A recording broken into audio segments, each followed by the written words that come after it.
હવે આપણે ક્રમના નિયમ વિશે પાયાનું જ્ઞાન મેળવી લીધું. ચાલો આપણે ખરેખર જેને અઘરા દાખલા કહેવાય એવા થોડા દાખલા કરીએ. તો અહીં આપણે સંખ્યાની આસપાસ કૌંસ આપેલા હોય તેવા, પણ તમારે આ ક્રમના નિયમ આધારિત દાખલામાં ખરેખર ઊંડો શ્વાસ લઈને યાદ રાખો કે આપણે સૌપ્રથમ કૌંસને લેવાનો. કૌંસ P ફોર પેરેન્થેસિસ, પછી ઘાત. ઘાત એટલે શું તે જાણતા ના હો તો તેની ચિંતા ના કરશો, કારણ કે આ દાખલામાં ઘાત આપેલ નથી. પછી તમારે ગુણાકાર અને ભાગાકાર કરવાનો રહેશે. તે એક સાથે એક જ પદમાં છે.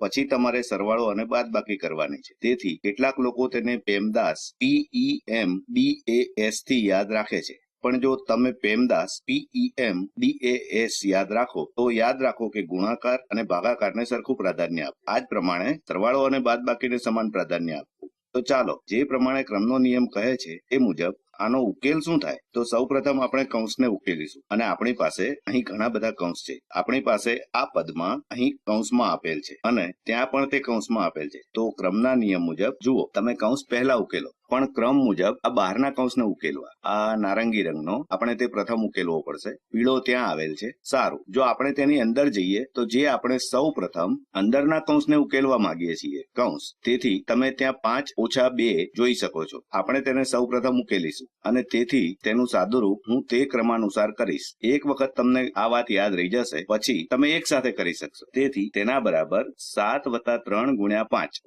2, જેના બરાબર 3 થાય. અને આ બધાની આસપાસ કૌંસ આવેલા છે. તેથી તમારી પાસે બંને બાજુએ /4 ના, જેની મારે જરૂર છે તે આ નથી. હું તેની નકલ કરવા માંગુ છું. હું અહીંયા એની નકલ કરું છું. તો તેની નકલ કરીએ. પછી ના, તે મને ખોટો જવાબ આપે.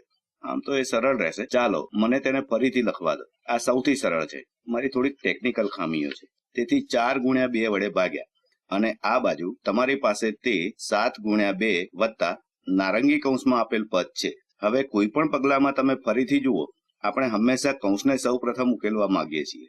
સારું, તમે આ રીતે ત્યાં કરવાનું ચાલુ રાખો અને ખરેખર કોઈ કૌંસ બાકી રહ્યો નથી ને? તેથી આપણે આ જ પ્રમાણે નારંગી કૌંસને ઉકેલવો પડશે. તો આપણે આને સૌ પ્રથમ ઉકેલીએ. પણ આ વસ્તુને ઉકેલવા માટે આપણે તેની અંદર જોવું પડે અને જ્યારે તમે તેની અંદર જોશો ત્યારે તમારી પાસે 7 + 3 × 3 હશે. તેથી તમારી પાસે જો ફક્ત 7 + 3 × 3 હોત તો કેવી રીતે ગણતા? સારું, પાછા ક્રમના નિયમને જુઓ. આપણે અહીં કૌંસની અંદર છીએ, તેથી તેની અંદર ત્યાં કોઈ વધારાનો કૌંસ આપેલ નથી. તો હવે જે કરવાનું છે તે ત્યાં કોઈ ઘાત પણ નથી. હવે પછી ગુણાકાર આવશે. તેથી આપણે સરવાળો કે બાદબાકી કરતા પહેલા ગુણાકાર કરીશું. તો આપણે 3 × 3 ને 7 ને ઉમેરતા પહેલા કરવા માંગીએ છીએ. તેથી આ 7 વત્તા અને 3 × 3 આપણે પહેલા કરવા માંગીએ છીએ. આપણે ગુણાકાર પહેલા કરીએ તો 7 + 9 તે નારંગી કૌંસમાં થઈ જશે અને પછી તમારી પાસે 7 + 2 વત્તા તે ડાબી બાજુએ હશે. તમે જમણી બાજુને 4 × 2 વડે ભાગી છે અને હવે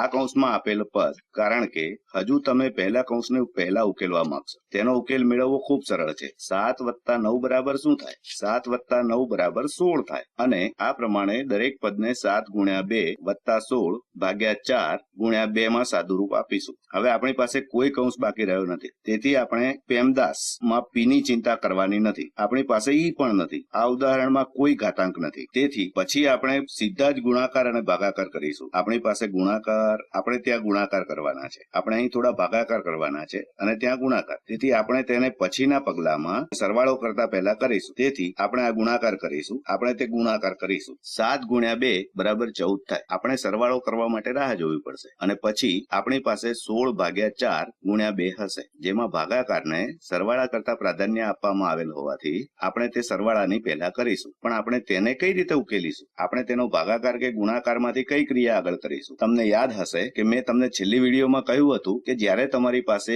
2 કે ઘણી બધી ક્રિયાઓ એક સાથે એક જ સ્તર ઉપર હોય, આ કેસમાં ભાગાકાર અને ગુણાકાર તેઓ એક સાથે એક જ સ્તર પર છે. તમે ડાબી બાજુથી જમણી તરફ જતા હો તો તમે સૌથી સલામત છો, અથવા તમે ડાબી બાજુએથી જમણી બાજુએ જઈ શકો છો. તેથી 16/4 બરાબર 4 થાય. તેથી અહીં આ રીત ઉપયોગી છે. સાદુરૂપ આપવાથી 16 મળે, જે 4 વડે ભાગી 2 સાથે ગુણો, જેનો જવાબ 4 × 2 મળશે. આ તે જ પદ અહીંયા લીલા રંગમાં આપેલ છે અને પછી આપણે ગુણાકાર કરવા માંગીએ છીએ. તેથી આને આ રીતે સાદુરૂપ આપતા, કારણ કે ગુણાકારને સરવાળાથી પહેલા પ્રાધાન્ય આપવામાં આવે છે અને તેથી તમે 14 મેળવશો. તો 14 આ રહ્યા વત્તા 8 અને 14 + 8 બરાબર કેટલા? જે 22 થાય, જેના બરાબર 22 થઈ ગયો ને આપણો દાખલો સોલ્વ.